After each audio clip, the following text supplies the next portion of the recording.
Stop what you're doing and listen closely. A legal grenade just rolled into the middle of the Drake story, and it's ticking. Imagine the biggest label in music hinting it might put the most sensitive, most controversial conversations about a megastar on the record. Imagine that happening while a culture-shaking diss track still echoes in the background. That's the storm gathering right now. If you thought this feud was over, if you thought the headlines were cooling off, you might be in for a shock. Because when corporate filings start pointing at the exact topics fans argue about at 2 a.m., the courtroom and the internet collide. Careers shift, narratives harden, and the world's most streamed artist faces questions that can't be ducked with a punchline. Take a breath. We're going in. Let's get our footing. Everything you're about to hear is a breakdown of claims, commentary, and reporting around a legal dispute. Allegations are not verdicts. Headlines are not proof. What matters are documents, sworn statements, and what a judge allows into the record. Our job is to separate what's alleged, what's strategic, and what's actually established. Keep that line sharp the entire time. Here's the core. In a civil fight involving Drake and Universal Music Group, commentary around the case says UMG has served what are known as initial disclosures.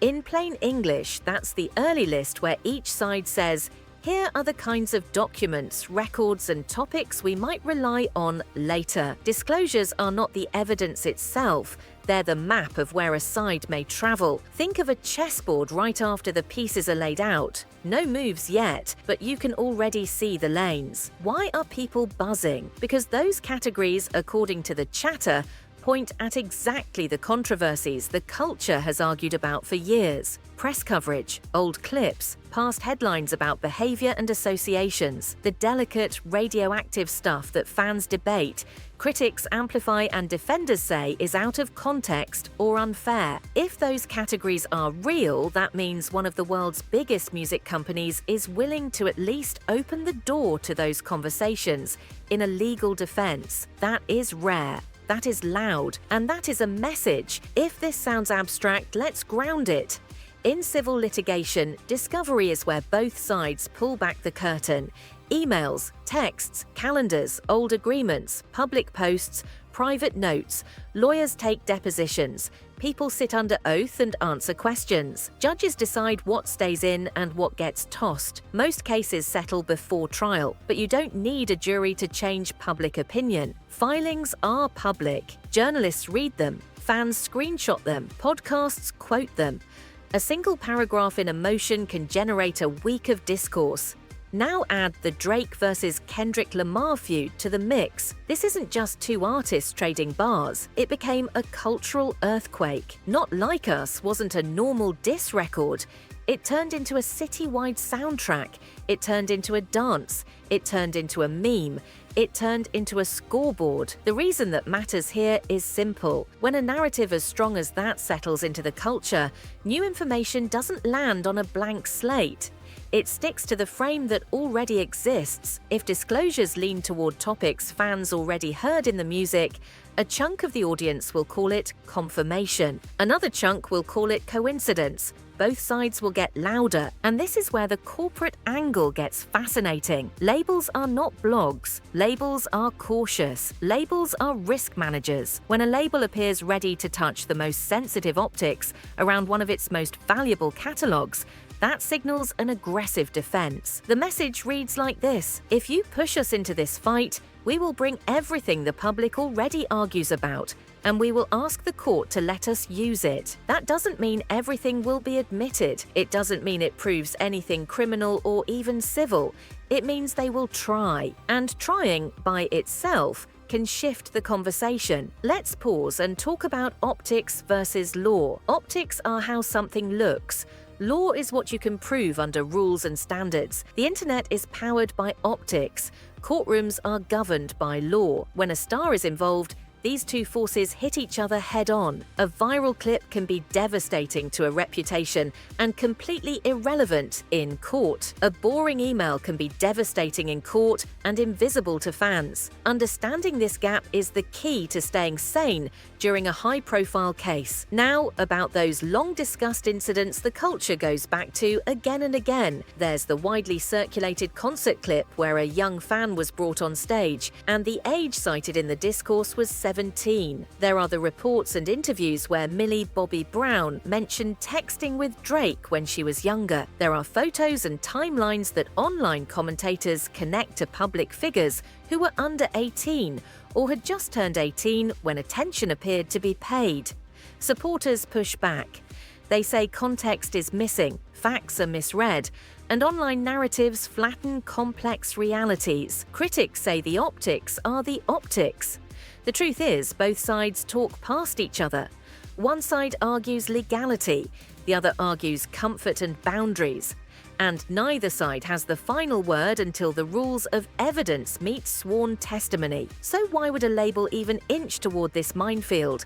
Strategy. If you are a company being sued or blamed, one of your defensive lanes is to argue that the other side's own conduct, reputation, or public record undercuts their claims. It's not pretty, it's not soft, but it's common. It says, your case isn't what you say it is, and if we have to, we'll prove it. Another lane is leverage.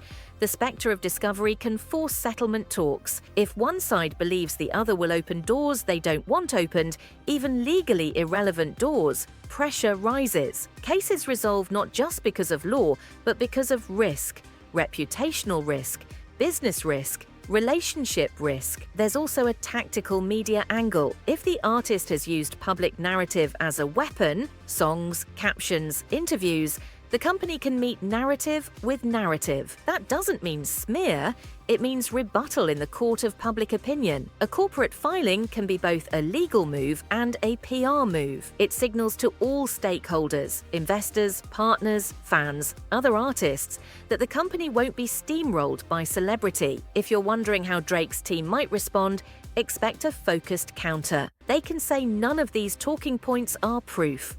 They can say the label is reaching for scandal to avoid accountability. They can say some topics are irrelevant to the legal questions in dispute. They can highlight a career of hits, philanthropy, and cultural impact. They can argue that dragging decade-old discourse into a civil fight is a distraction, and they can ask the court to exclude entire categories as prejudicial and unrelated. From there, the process becomes technical but consequential. Motions in limine are filed to keep evidence out of trial. Protective orders are negotiated to keep discovery private. Deposition questions are objected to in real time. Judges split hairs over what jurors can hear. The public doesn't see the hour by hour. The public sees the excerpts, the quotes, the select paragraphs that make it into a filing. That's enough to push a narrative for weeks. Let's widen the lens to business. Drake's catalog is a money machine. Streams, tours, merch, syncs, collabs. A catalog like that is an asset with a valuation attached. Labels care about consistency. They care about playlisting. They care about brand comfort. Controversy can shake brand comfort. It can also spike streams. We've seen it again and again. Short-term attention, long-term consequences. The calculus at a corporate level can be cold. Protect the balance sheet, minimize downside, maximize leverage in the suit. If those goals mean calling attention to uncomfortable topics the public already knows about, some companies will do it. Now plug the Kendrick variable back in. Not Like Us didn't just chart. It framed a narrative around a specific set of accusations and images. When a song does that, it becomes a filter. Everything that follows runs through it. New filings, through the filter. New headlines, through the filter. New statements from teams or lawyers, through the filter. If the disclosures and later discovery lean toward those themes, one side of the internet will call it vindication of the art. The other side will call it opportunistic lawyering dressed up as culture. Meanwhile, the center will feel the constant drip of suggestion. which is often enough to shift sentiment even without a verdict. This is the part where we need discipline. An allegation is not a conviction. A category listed in a disclosure is not evidence admitted at trial. A deposition is not a guilty plea. A diss lyric is not sworn testimony. Keep repeating that. The loudest voices online will not repeat it for you. So what does the timeline look like if this keeps advancing? First, disclosures lead to requests. Requests lead to productions. Productions lead to depositions. Deposition transcripts lead to excerpts in motions. Motions lead to hearings. Hearings lead to rulings. At any point, settlement talks can flare up. If money, terms, and confidentiality align, the case ends quietly. If they don't, the case grinds on. The longer it grinds, the more the public learns. Not because somebody decides to spill tea, but because the system itself leaks information through filings and public dockets. Meanwhile, the social media courtroom never sleeps. TikTok stitches resurface old interviews and spliced clips. X threads stitch together timelines from fan accounts and tabloids. YouTube essays do hour-long breakdowns. Podcasts bring on industry insiders and legal analysts. Some of those voices are careful, some are performative. The line between commentary and misinformation blurs. An out-of-context frame becomes a million-view fact in a day. This is why we keep the standard high here. Attribute what's alleged, cite what's documented, acknowledge what's unclear, and never confuse a vibe with a verdict. Let's talk human stakes. Behind the hits are people, artists, families, collaborators, accusers, executives signing off on decisions, lawyers who also have reputations. The parasocial energy around a star like Drake is intense. Fans feel a personal bond. Detractors feel a personal mission. In that tug of war, basic fairness gets lost. Harassment is not accountability. Speculation is not reporting. The healthiest posture is patience. Wait for documents. Read closely. Ask who benefits from each narrative beat. Now, layer in the career dimension. Artists at Drake's level are not just singers or rappers. They are enterprises. They are platforms for other artists. They are festivals unto themselves. They are partnerships with tech companies, sports franchises, fashion houses. When a narrative like this heats up, partners reassess. Some pause, some lean in, some back away quietly. That's not always moral judgment. Sometimes it's insurance. Sometimes it's governance. Sometimes it's old-fashioned fear. There's also a creative angle. Pressure changes article. Some artists double down and go darker. Some pivot and seek absolution in lyrics and visuals. Some go silent. In a fight this loud, every move is interpreted. A caption becomes a statement. A feature choice becomes a signal. A setlist tweak becomes an admission.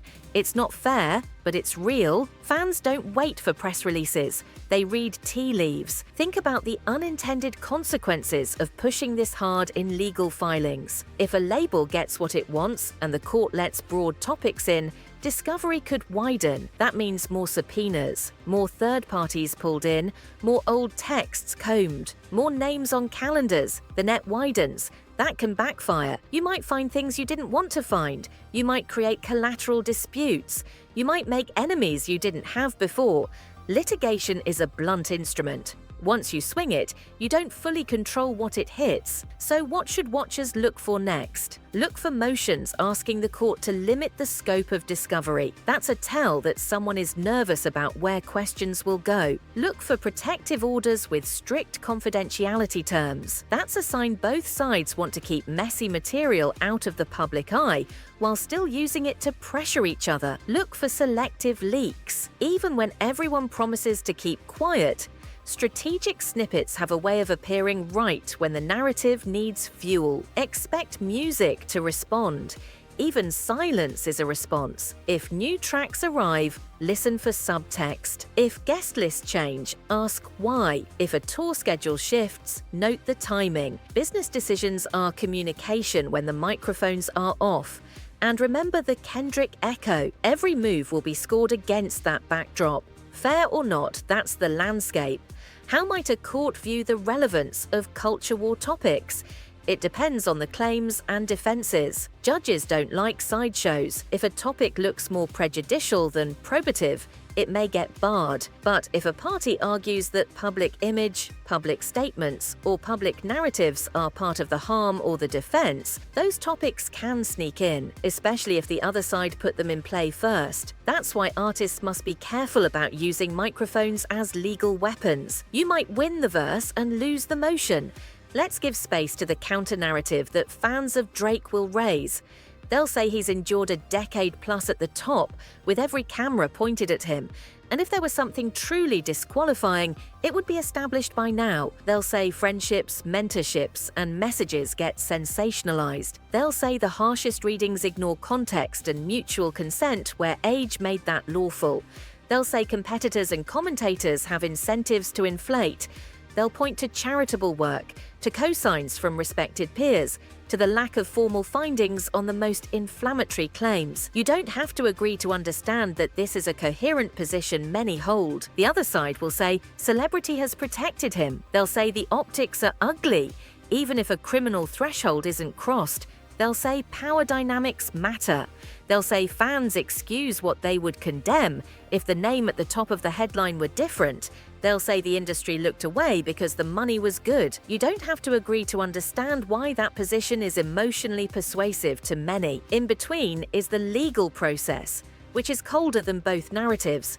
It asks narrow questions. It answers with narrow rulings. It frustrates both extremes. But it's the only forum where allegations are actually tested, with consequences attached. There's another wrinkle that matters: associates. When a legal filing references the criminal history or controversies of people around an artist, it's not necessarily moralizing. It's a tactic. It suggests a pattern. It paints a picture that says, this environment wasn't random. Courts are careful about guilt by association. Juries can be less careful. That's why lawyers try to paint broad pictures. They know the human brain prefers stories with patterns. The stakes for the label are not purely reputational, they are contractual.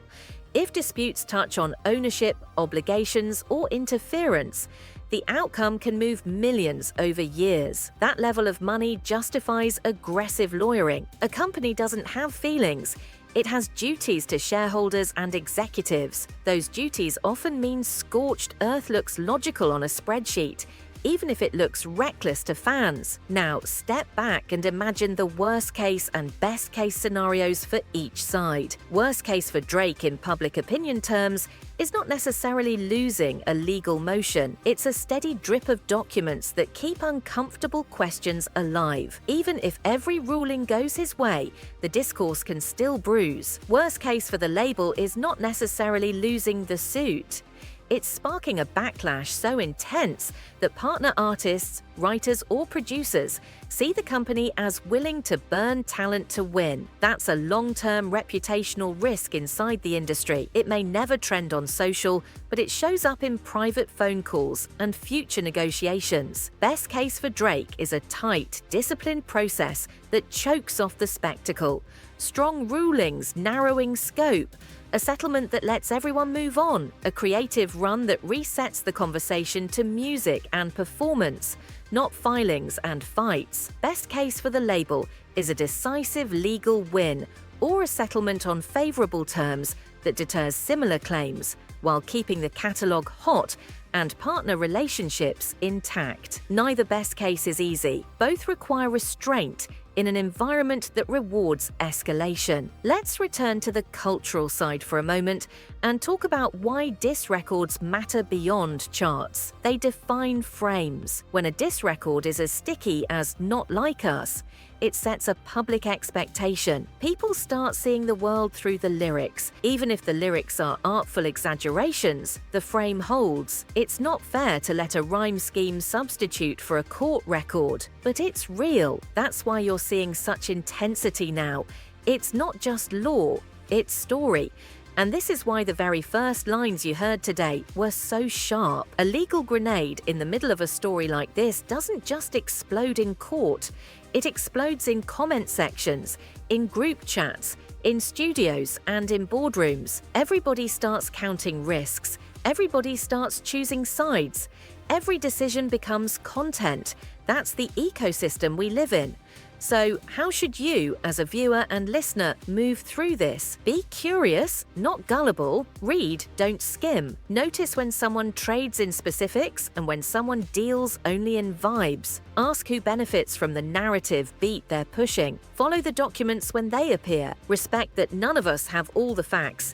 And resist the urge to turn people into avatars for your side of a culture war. Let's talk about the emotional undertow that fans experience when a favorite artist sits in the center of controversy. It feels like an attack on your taste, your memories, your teenage years, your friendships, your playlists. That's why defenses get heated. That's why critiques get sharp. It's okay to feel protective of the art that framed your life. It's also okay to admit you don't know what happened behind closed doors, and that you'll adjust your view if credible information changes the picture. Holding both truths is maturity in a hyper-reactive era. As for the near-term horizon, expect 3 waves. Wave 1 is legal positioning, filings, replies, and orders. Wave 2 is social amplification, clips, think pieces, threaded timelines. Wave 3 is business adjustment, brand statements, scheduling decisions, collaborators choosing visibility or distance. The tempo will be uneven. There will be days of silence. Then a document drops and the noise spikes again. That's normal. Don't mistake silence for safety or noise for certainty. One more grown-up point that rarely gets airtime. Accountability and due process are not enemies. You can believe boundaries matter, power dynamics matter, and patterns deserve scrutiny, and still insist that claims be tested carefully. You can insist on strong investigations without cheering for trial by hashtag. You can separate your hunger for clarity from your impatience. In fact, your favorite artists deserve that from you. So do the people who might have been hurt in any story you follow. If you're wondering whether this saga will change music, the answer is it already has. Feuds shift sound. They change what A and R's chase. They alter what lines artists are willing to cross in lyrics. They change what fans cheer for at shows. They push streaming platforms to decide what to push and what to cool. They make young artists more cautious or more reckless, depending on who they think won the last round. And yes, there is a universe where this all burns out. Papers get signed, dockets go quiet, everyone posts new photos from new studios, algorithms move on. But even then, the scar tissue remains. Some jokes won't be funny anymore, some handshakes won't happen, some collaborations will always feel unlikely. That's the invisible cost of a public war. There's also a universe where it escalates. More filings, more names, more transcripts, more citywide anthems from the other side. More videos breaking down every comma in every email. In that universe, the lesson will be brutal and simple. When you weaponize narrative, the other side learns to do the same. And once that cycle starts, it's hard to stop without casualties. So here's the quiet, practical advice for the teams that matter, even if they'll never hear it. Be strategic. Don't overreach in your filings. Don't gloat in your captions. Don't let the high of a good day in the press destroy your position in court. Choose your hills. You don't need to win Twitter if you can win the motion. You don't need to win the motion if you can settle on fair terms. And you don't need to settle on fair terms if you can make the music so undeniable that the market forgives 1,000 headlines. But you almost never get all 3. Pick 2, maybe 1. For everyone else, here is the bottom line. The signal from those early legal moves is loud. This will not be a gentle dispute. The categories the label appears willing to touch are the very categories fans debate with the most heat. The Kendrick frame continues to shape how people hear everything attached to Drake's name. The law will try to narrow the chaos.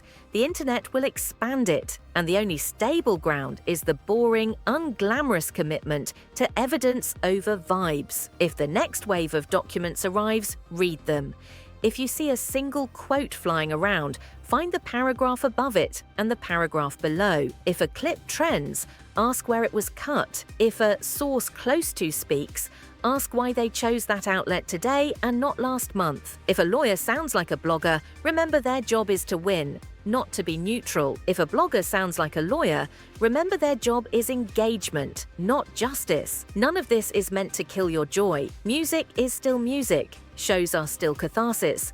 Dance is still healing. You can hold that joy and hold your standards at the same time. That's what adulthood looks like in a culture that turns everything into content. Keep your balance, keep your brain on, and don't let anyone hire your outrage for free. You've just heard a clear-eyed map of where this could go. Not a prophecy, a map. Roads can close. Detours appear, new bridges get built overnight when money and pressure align, but the terrain is familiar. Disclosures that hint at sensitive topics, discovery that threatens to surface them, a diss record that defines the soundtrack, and two powerful sides willing to test how far narrative can stretch before reality snaps back. Whatever happens next, remember the simple rules we began with. Allegations are not verdicts. Optics are not evidence. Loud is not true. Quiet is not guilt. The world's biggest stars are still human beings, and the people around them, friends, family, accusers, collaborators, are people too. Treat them like people when you talk about them. Demand the same treatment for yourself if you ever end up on the wrong end of a narrative you can't control. If you made it this far, you care about the truth more than the trend. That matters. Keep showing up that way. And when the next filing drops, when the next headline hits, when the next song sparks 1,000 think pieces, you'll be ready to sort the signal from the noise. That's how you stay sane in a storm like this. That's how you keep your compass while the timeline spins. And that's how you make sure the story you help write with your clicks and your comments is a story you can stand by when the dust finally settles. Smash subscribe and ring the bell so you never miss our next scandal news deep dive the second it drops. Your one click fuels independent reporting and keeps us cutting through the noise with facts, context, and zero fluff.